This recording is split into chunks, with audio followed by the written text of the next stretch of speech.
Hola, hola, muy buenos días. Les saluda Kelly Alvear aquí en su informativo nacional. Hoy, miércoles 20 de agosto de 2025, estamos conectándonos a través de UNPG TV para entregarles la información de carácter local, nacional e internacional. Como siempre, les entregamos lo más reciente de los distintos medios de comunicación a nivel local, nacional e internacional. Vamos a iniciar con los titulares.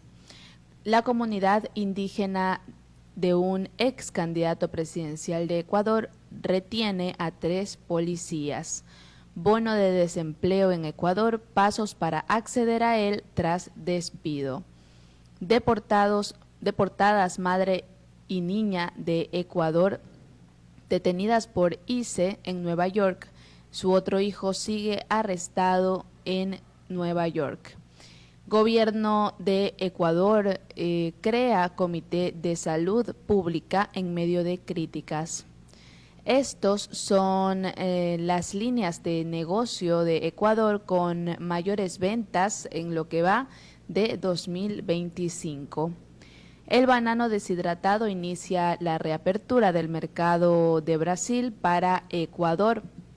Guayaquil, 2 hombres robaron $23,000 de una gasolinera y mataron a un cliente. Un asaltante de un repartidor de comidas fue abatido en Mucholote, al norte de Guayaquil. Inicia campaña presidencial en Chile con un ultraderechista y una comunista como favoritos. Maduro anuncia despliegue de 4.5 millones de milicianos ante amenazas de Estados Unidos. Y finalmente Rusia advierte que cualquier acuerdo con Ucrania debe garantizar su seguridad. Bien, dicho esto, vamos a iniciar este informativo nacional. Pero antes debo agradecer al licenciado Richard Sillán Bajaña, presidente de la UNP Guayas y director de esta programación, por permitirnos llegar a ustedes. Asimismo, agradecemos a los medios de comunicación digital que comparten este informativo nacional. Ellos son Radio Guayasense TV, Radio Sensación Digital, Radio Discorama en Italia, Radio La Voz de Daule, Postdata TV, estopensamos.com y Gloria Visión TV. Bien, dicho esto, vamos a dar inicio al desarrollo de la información ya mencionada. La comunidad indígena de un ex candidato presidencial de Ecuador retiene a 3 policías. ISA, ex titular de la mayor organización de pueblos originarios del país, CONAIE, denunció previamente que 3 agentes de inteligencia fueron interceptados el lunes en los exteriores de su vivienda en el poblado de San Ignacio, en la provincia de Cotopaxi. El político, quien en el comicio presidencial de este año quedó tercero con un 5% de la votación y en julio no fue reelegido como líder de la CONAIE, agregó que los policías realizaban labores de seguimiento, tomando fotos y grabando videos de sus actividades. Sin precisar cuántos, la Fiscalía señaló en un comunicado que los agentes retenidos se encontraban colaborando con diligencias dentro de una investigación previa sin dar detalles. Una fuente oficial confirmó que indígenas retuvieron a 3 uniformados. En la noche de este martes en Ecuavisa se divulgó que imágenes en las que se ve a los policías vestidos de civil y con las manos atrás atados a columnas de concreto dentro de una vivienda. Una organización campesina de Cotopaxi tenía previsto celebrar el martes una audiencia comunitaria de justicia indígena para resolver el caso de la infiltración de agentes en San Ignacio. La Constitución del Ecuador reconoce la justicia indígena según sus tradiciones, mediante la cual personas acusadas de diferentes delitos han sido azotadas, bañadas con agua helada y hasta quemadas vivas en actos públicos en poblados de aborígenes. El ente acusador señaló que respeta y reconoce las normas y tradiciones de las comunidades indígenas, incluida la resolución de conflictos en sus propios territorios, pero que es fundamental establecer mecanismos de diálogo entre la justicia indígena y la justicia ordinaria a fin de garantizar la protección de los derechos humanos. ISA dijo en X que se trató de un evidente acto de hostigamiento y que al ser interceptados sobre el motivo de su actividad intentaron huir a alta velocidad en un vehículo. Sostuvo ser víctima de persecución política y responsabilizó al gobierno por lo que le ocurra a él o a su familia. Esta información la hemos leído de rfi.fr. La siguiente noticia nos dice que ya están los pasos a seguir para acceder al bono de desempleo en Ecuador tras despido. Ecuador ha puesto en evidencia la fragilidad del empleo y la necesidad de contar con alternativas financieras que ayuden a sobrellevar la transición tras una serie de despidos masivos. En este escenario, el bono de desempleo que otorga el IES surge como un alivio temporal, aunque con condiciones específicas de acceso. Más allá de una pérdida de ingresos, el desempleo significa también la ruptura de una rutina y la incertidumbre de no saber qué vendrá después. Frente a ello, el bono se convierte en una herramienta que puede marcar la diferencia si se utiliza de manera estratégica. El beneficio está dirigido a trabajadores en relación de dependencia que hayan sido despedidos de manera intempestiva, siempre que cumplan dos requisitos: haber estado afiliados al IES por al menos 24 meses y contar con 6 aportes consecutivos previos al cese. El bono se entrega por un periodo máximo de 6 meses y el monto depende del promedio de las últimas remuneraciones, aunque no equivale directamente al salario básico unificado fijado en 2025 en $470. Sirve como referencia para estimar los pagos. El cálculo del bono es decreciente y corresponde a un porcentaje del salario promedio. Por ejemplo, un trabajador que percibía $800 mensuales podría recibir cerca del 70% de ese monto en el primer mes, con reducciones progresivas en los siguientes. Si alguien ganaba $1,000, el bono alcanzaría aproximadamente los $700 en el primer pago, con cifras menores en los 5 meses siguientes. Aunque el bono de desempleo no resuelve todos los problemas económicos, sí constituye un soporte en un momento de vulnerabilidad. Su correcta administración puede convertirse en el puente entre la pérdida de ingresos y la construcción de nuevas oportunidades. Seguimos con el desarrollo de las noticias aquí en el Informativo Nacional. No olviden que estamos revisando lo más reciente. Esta noticia la hemos leído de vistazo.com. Vamos con el siguiente reporte, que es de el diario ny.com, que nos dice que hubo deportados de Estados Unidos a Ecuador. Una mujer ecuatoriana y su niña de 7 años detenidas por el Servicio de Inmigración y Control de Aduanas ICE en Nueva York y luego enviadas a Texas, fueron deportadas a su país a pesar de los pedidos de clemencia de varios funcionarios, incluida la gobernadora Kathy Hochul. En una declaración conjunta publicada ayer, la asambleísta Catalina Cruz y el concejal Shekhar Krishnam confirmaron que la niña y su madre fueron deportadas a Ecuador.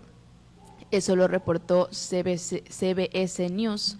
Solo han sido identificadas como Marta y Daira. Algunos medios han dicho que tiene 6 años y otros dicen que tiene 7. El localizador de ICE mostró a la madre el viernes en South Texas Family Residential Center, uno de los centros de inmigración más grandes del país. Ese lugar reabrió este año después de que el gobierno de Joe Biden lo hubiese cerrado. El localizador no proporciona información sobre detenidos menores de 18 años, pero se presume que la niña estaba allí también. La menor estudiaba en la escuela pública PS89 de José Peralta School of Dreamers en Queens, en New York City, en Elmhurst, Queens, y al parecer es la persona más joven de Nueva York deportada durante el segundo gobierno de Donald Trump. ICE las detuvo el 12 de agosto tras un control migratorio rutinario en su sede en 26 Federal Plaza, en el Bajo Manhattan. Manuel, otro hijo de la mujer de 19 años, hermano mayor de la niña, también fue detenido y permanece bajo custodia del ICE en el centro de detención de Laney Hall en Newark, Nueva Jersey. ABC News dice que se ha puesto en contacto con el Departamento de Seguridad Nacional DHS, pero aún no ha recibido respuesta. Según el DHS, la madre y sus hijos ingresaron sin documentos a Estados Unidos en diciembre de 2022. Dicen textualmente que no hay mayor depravación que separar a una familia y deportar a una niña de 6 años y 2 semanas antes de que empiece la escuela en una mancha vergonzosa, es una mancha vergonzosa en la historia y la conciencia de nuestro país, dijeron Cruz y Krishnam en un comunicado, y agregaron que ambos han estado trabajando con asesores legales. El Departamento de Educación DOE, organizaciones comunitarias y agencias gubernamentales también han estado ayudando a la familia, han estado trabajando para ayudar a la familia. Bueno, por lo pronto ya la madre y la hija están aquí en Ecuador y hay que ver qué sucede con el hijo de 19 años que sigue detenido.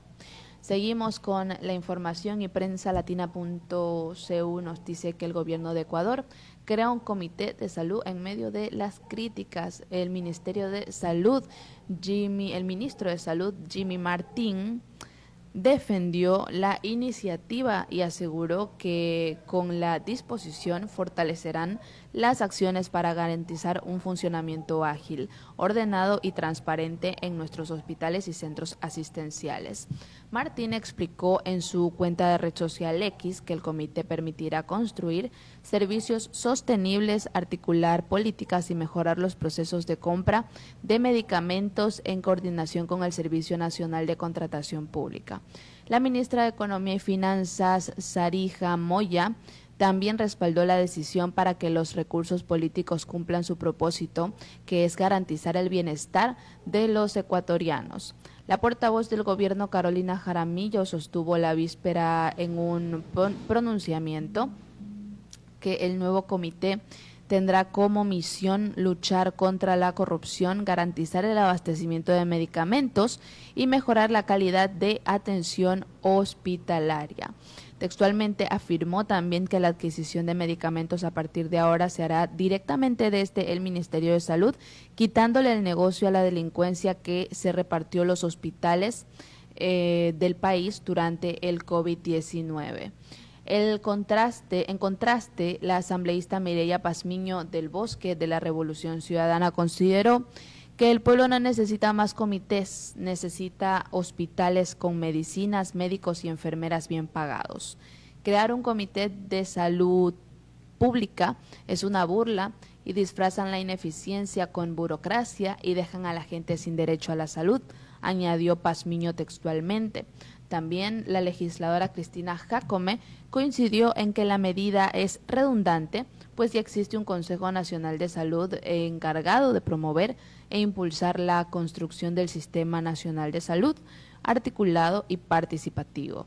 Desde la bancada de Revolución Ciudadana, la parlamentaria Victoria de Sintonio advirtió sobre la falta de respuestas efectivas ante la crisis, pues pacientes y profesionales del sector denuncian la falta de medicamentos e insumos en la sanidad pública. Textualmente manifestó: ya dejen de mentir y digan con claridad en qué tiempo van a resolver esta emergencia, porque hasta ahora lo único que han hecho es reducir 1.200 millones del presupuesto, 1.200 millones del presupuesto de salud, dijo ella textualmente.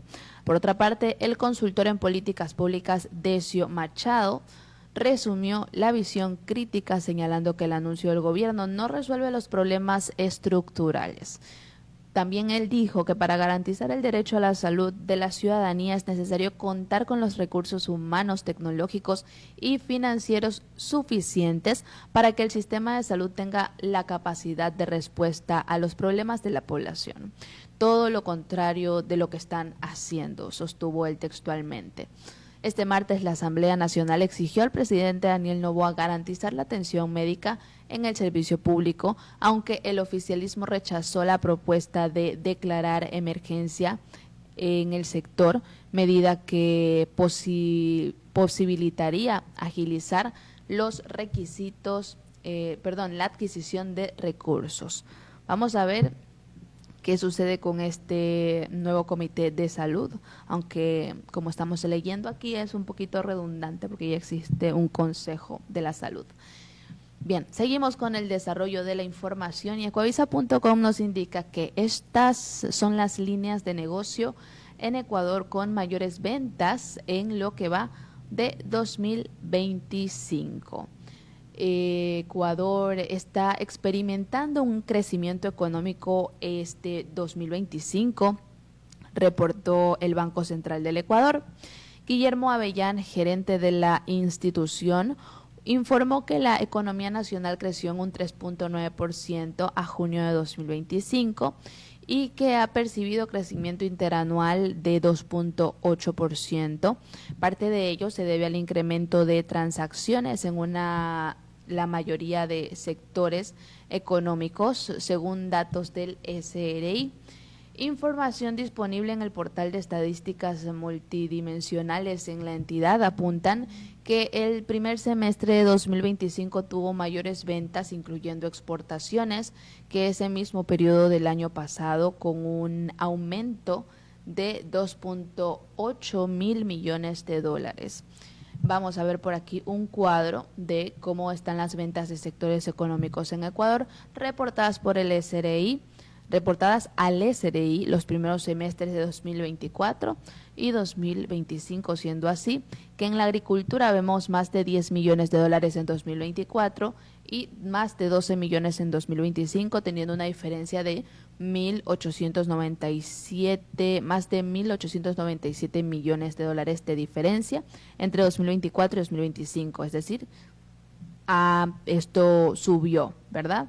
También la explotación de minas y canteras en 2024, los ingresos, es decir, las ventas, eran de más de 4 millones de dólares, de 4.236 millones de dólares, y en 2025 eran de 4.267 millones de dólares, siendo una diferencia de 31 millones de dólares. En el anterior eran 10.536 en agricultura, 10.536 2024 y 12.434 en 2025, ahí teniendo una diferencia de 1.897 millones aproximadamente. En cuanto a las industrias de manufactura, las industrias manufactureras, en 2024 tuvieron 16.753 millones aproximadamente y en 2025 18.089 millones de dólares aproximadamente, teniendo un aumento de 1.336 millones de dólares aproximadamente en diferencia, es decir, han aumentado en estos tres sectores las ventas según lo que se ha reportado al SRI en cuanto a la agricultura y ganadería, silvicultura y pesca, también en la exportación de minas y canteras y en las industrias manufactureras. Esos son solamente tres, pero si ingresan a ecuavisa.com y buscan, estos son las líneas de negocio de Ecuador con mayores ventas en lo que va a 2025, ¿verdad? O van a Google y ponen ese titular. Aquí van a poder encontrar todos los sectores con sus valores de los primeros semestres de 2024 y 2025 y sus diferencias. Ahí estamos viendo que ha existido un aumento, como ellos dicen, del 3.9% en todos estos sectores. Bien, seguimos con el desarrollo de las noticias. No olviden que pueden darle like, comentar y compartir. Y vamos ahora sí con elcomercio.com, que nos dice que el banano deshidratado inicia la reapertura del mercado de Brasil para Ecuador. El presidente de Ecuador, Daniel Noboa, logró un acuerdo clave durante su visita oficial a Brasil, donde se reunió con su homólogo Luis Ignacio Lula da Silva. Tras el encuentro, Lula anunció la próxima reapertura de las importaciones brasileñas de camarón y banano ecuatorianos, suspendidas desde 2024 y 2019 respectivamente. El 6 de marzo de 2019 se prohibió el ingreso del banano de Ecuador a Brasil tras una decisión judicial que dejó sin efecto la normativa que permitía la importación de banano ecuatoriano. Esto sucedió después de una demanda de productores locales, quienes alegaron riesgos de plagas y competencia desleal. Posteriormente, el 18 de marzo, el gobierno brasileño oficializó la suspensión, cerrando el mercado. Esta medida afectó al sector exportador ecuatoriano, ya que Brasil es un mercado de gran consumo con 212 millones de habitantes. El gobierno de Brasil prohibió la importación de camarón ecuatoriano desde el 9 de diciembre de 2024, alegando irregularidades sanitarias y en defensa de sus productores locales. La medida, adoptada por el Ministerio de Agricultura, Ganadería y Abastecimiento, MAPA, afectó directamente a Ecuador, que es el principal exportador mundial de camarón. Asimismo, hasta esa fecha abastecía más del 40% de las importaciones brasileñas. Tras la reunión de los mandatarios, el presidente Lula anunció la reapertura de las importaciones brasileñas de camarón y banano de Ecuador, y se empezará con la apertura de la banana deshidratada, y hasta el fin de año se concluirá el análisis de riesgo para la fruta, dijo textualmente. El mandatario brasileño también señaló que ambos gobiernos estaban atentos a la necesidad de reanudar la importación de camarones, y a su vez aseguró que confía que el gobierno ecuatoriano también estará atento a recibir los productos de interés de Brasil, comenzando con la carne de cerdo, sin dar más detalles. Vamos a estar pendientes de esta información. Y aquí tenemos un boletín de prensa que nos han hecho llegar. Vamos a expandirlo un poquito para leerlo mejor.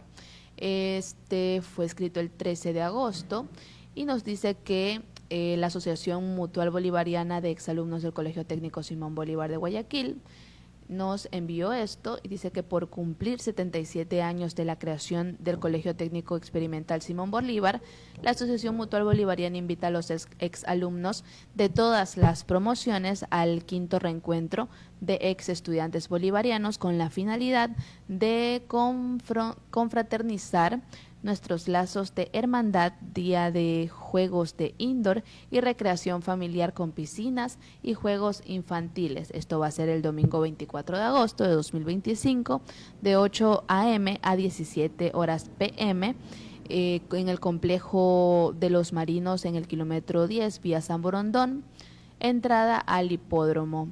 Por una educación técnica y científica, firma el presidente de la AMB, Germán Villao Morales. Seguimos con la información. Y Guayaquil, nos dice Coavisa.com, que en Guayaquil 2 hombres robaron $23,000 de una gasolinera y mataron a un cliente. Veamos este reporte. Nos enlazamos con Henry Dueñas para conocer más detalles sobre el asalto en una gasolinera de Guayaquil donde murió un cliente. Henry, cuéntanos cómo amanece la zona. Sí, cuéntanos. Con la huella de esa violencia, mi querida Samantita y Fernando, de esa angustia para la familia Olvera, porque aquí este hombre de 38 años, Elías se llamaba él, Elías, entonces estaba aquí, cumpliendo tal vez el llenado de su tanque. Y entonces, lo que nosotros podemos entender ahora es la angustia que siente esta familia. Y vamos a presentar el reportaje que detalla lo que ocurrió aquí cuando llegaron los motociclistas asesinos.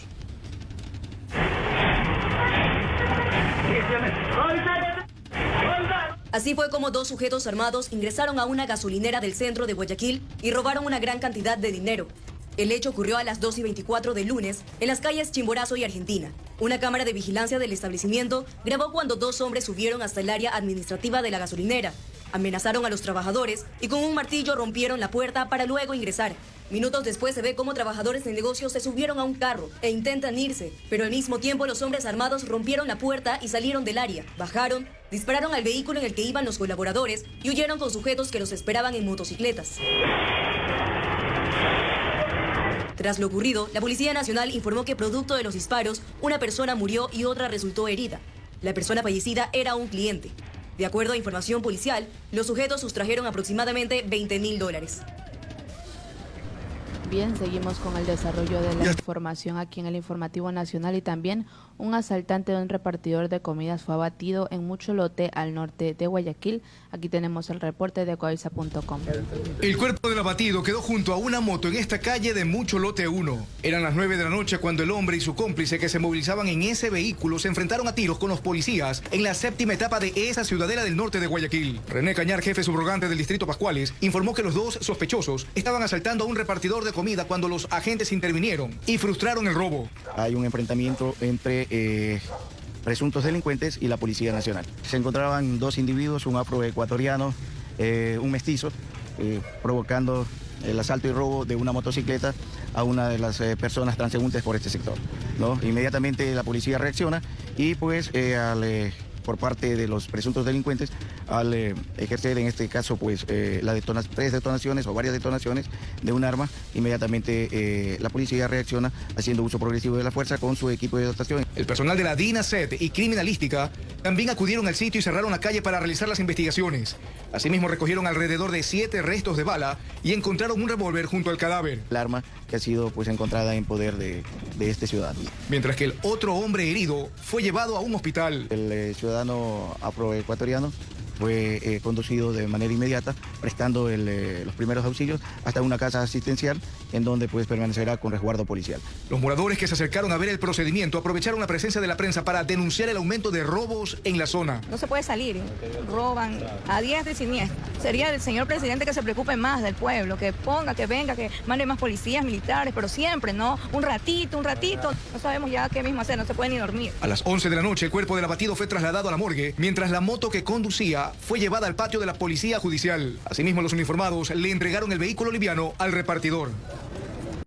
Bien, de esta manera estamos culminando con la revisión de las noticias aquí en su Informativo Nacional. Se nos ha acabado el tiempo, lastimosamente no hemos podido concluir con todo lo que teníamos preparado, pero bueno, así mismo toca a veces. Bien, de esta manera estamos culminando. No olviden que pueden darle like, comentar y compartir y que nos conectamos de lunes a viernes a las 10:30 para entregarles la información más reciente. Yo soy Kelly Alvear y les deseo que tengan un excelente miércoles. Que les vaya bonito. Chao, chao.